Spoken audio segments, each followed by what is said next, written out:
Hey everyone, and welcome to Denver Startup Week. I am Michael Ostro, and I'm the Maker Track Chair, as well as a member of the Denver Startup Week Organizing Committee. Thank you so much for joining Denver Startup Week for our 10th anniversary.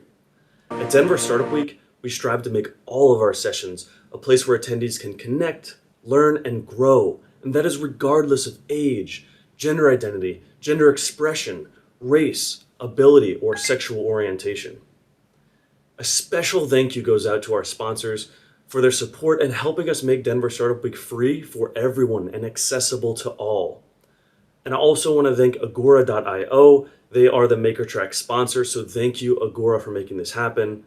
And thank you for joining us. Enjoy Denver Startup Week and make the most out of it.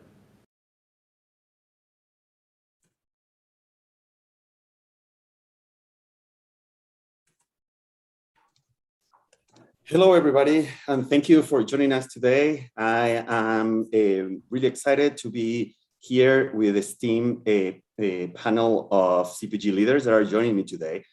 Thank you for taking the time to join us in Denver Startup Week. And today we're going to be talking about how to stand out in emerging markets. I'm going to be your host today, moderator for the next hour or so. My name is Raul Pero, and I'm the Vice President of Marketing at Planterra Foods, and also I am a board member at Colorado Foodworks. Like I said, I'm excited to be joining you guys and these CPG leaders to talk about the startup life. So let's start introducing the rest of the panel. So Melisa, how are you doing? Thanks, Raul. Yeah, thank you. Hi, everyone. Excited to be here. My name is Melisa Hauser. I'm the Vice President of Sales and Marketing at Rowdy Mermaid. We are a modern wellness beverage brand based up in Boulder. We're most well known for our Rowdy Mermaid kombucha. Oh, and a new line we launched this year called Rowdy Mermaid Adaptonic. I've spent the bulk of my entire career in CPG, most often working with natural products and emerging brands. Great. Thank you. Lauren? Thanks, Raul. First, I want to thank Denver Startup Week and Colorado Foodworks and you for putting this panel together. It's a privilege to be here today. I'm Lauren Start. I'm the head of marketing at Lily Sweets in Boulder. And I am a passionate change maker in the food industry. I want to be a force for change at the intersection of food, health, and the environment. And the way I've done that is a 15-year career in food, starting in professional services, then moving to larger food manufacturers like White Way Foods and Danone. And I shifted to the small entrepreneurial space a few years ago, and now I'm focused on helping Lily's scale and grow their impact. Great, thank you. Dylan? Yeah, great. Thanks, Raul, and thanks Denver Startup Week for putting this together. We're really excited to be a part of this conversation. But my name is Dylan Schoettley. I'm a sales professional in the CPG and food world. I've been in the CPG industry for about 10 years now. I have a pretty diverse background of food companies that I've represented, always in which the terms of sales. So I started my career as a broker in the retail and C-store channels. We'll talk about channels a little bit later in our conversation. But I've represented a lot of emerging brands as well as established brands. So it's been a really nice kind of broad view of what makes a company tick and then what also makes them grow and scale quickly. So really excited to be having this conversation with you all.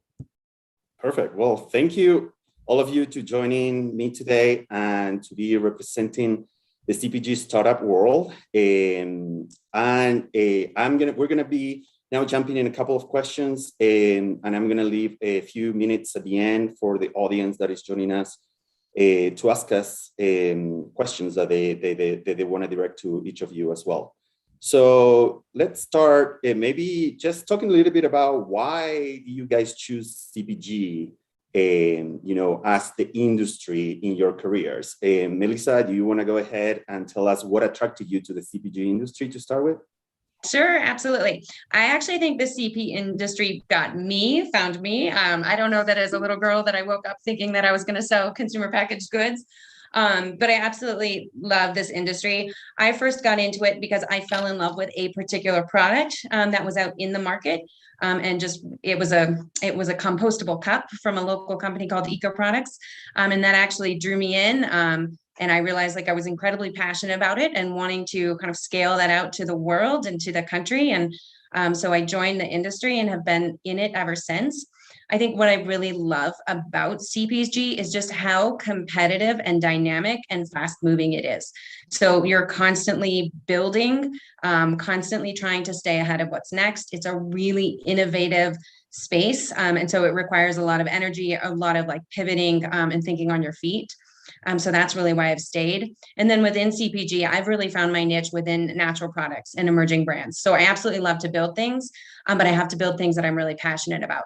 And I'm a natural foodie at heart. I very much believe in like holistic wellness and living a really good life.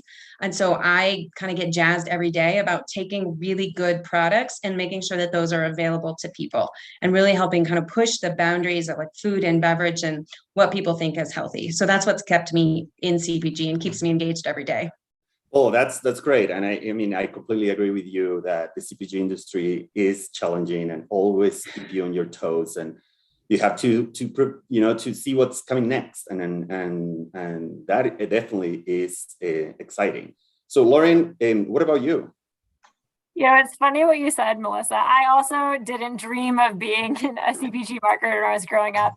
But my first job out of college, I was working in market research, and CPG companies were my clients. And that was my light bulb moment of I really enjoyed working on something that was concrete. I could go to the store and buy it and see how high I had impacted something that was real and in the world. And I knew I wanted to focus in the natural and organic food space. I come by it very honestly. I am the daughter of a physician and an environmentalist. And so growing up, we talked about how our food system is making our country sick. And we talked about environmental impacts of living. And so I wanted to focus on using business and food to create change and help solve some of those problems. So that's how I found myself at companies like Lily's Sweets. Great.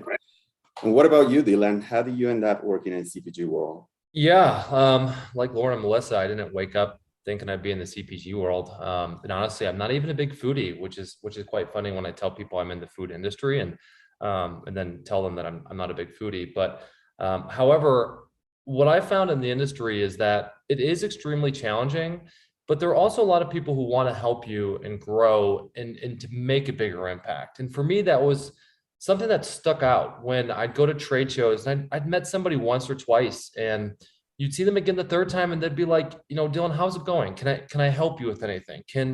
What can I give you to help you grow your business or get more sales or whatever it is that you're looking for? And that aspect of it was just really kind of moving to me. I don't think a lot of industries have that same sort of camaraderie. It is competitive and it is always changing, but there is always that kind of underlying mission that we're all trying to better the world, like Lauren said, and the environment. And for me, that's really how I got involved. And it's also how it really stuck with me and made me want to stay within the industry. I thought about leaving and I just can't. There's just so much going on and so much of an impact that we can make as an industry. So that's what kind of got me into it. And that's why it keeps me here. Well, that's definitely very, very interesting and real what you say. I, started my career in CPG actually in non-food. I started in personal care and home care, and then I fell in love with food in terms of I learned how impactful are our food choices to the environment. And I wasn't aware of that, and that really clicked my mind, and it's like, yeah, I definitely want to be part of the food industry. So Dylan, what do you think are the reasons like nowadays startups are so attractive?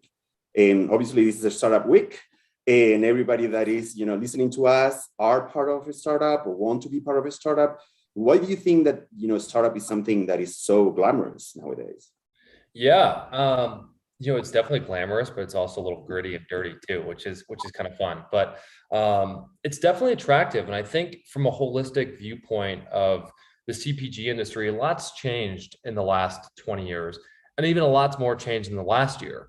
And the food scene that we've been seeing and the food changes and all these kind of learnings that we've heard about how what we eat impacts the environment, how and where you buy products has all changed a whole lot. And during that change, folks have been coming up with new and innovative products, and there's new technologies to help spur some of those new and innovative products. So, as a person who is involved in a business, even if you weren't in the CPG industry, coming into the CPG world and utilizing some of those tactics, some of those technologies, and some of those new ideas is a really great way to make an impact on a whole. So the whole planet, whether it be sustainability efforts or health efforts, those things go past yourself. It's not just you, it's more of how can I touch as many people as possible to help them either better their lives or better the environment. So I think from that perspective, that's a big impact for what makes it so attractive for CPG companies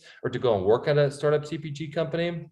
And along with that, there's two things. There's the market's changing. Consumers are looking for more and more products to fit that mold. And I think that's really important.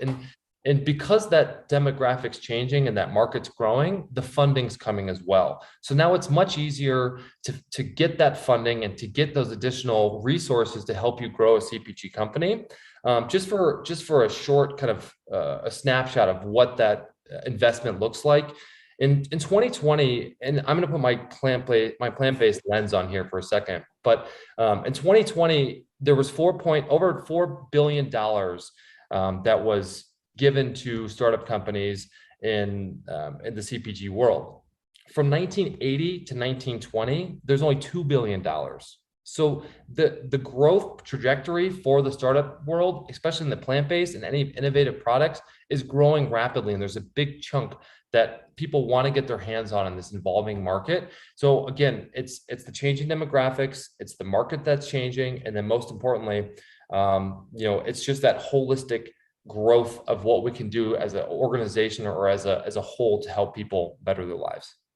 Yeah, and that's great. That's actually, what you just said. Those numbers are pretty impressive, and definitely, I mean, we can all attest that the number of new brands and emerging brands that we have seen, even in the last 10 years, has been unique.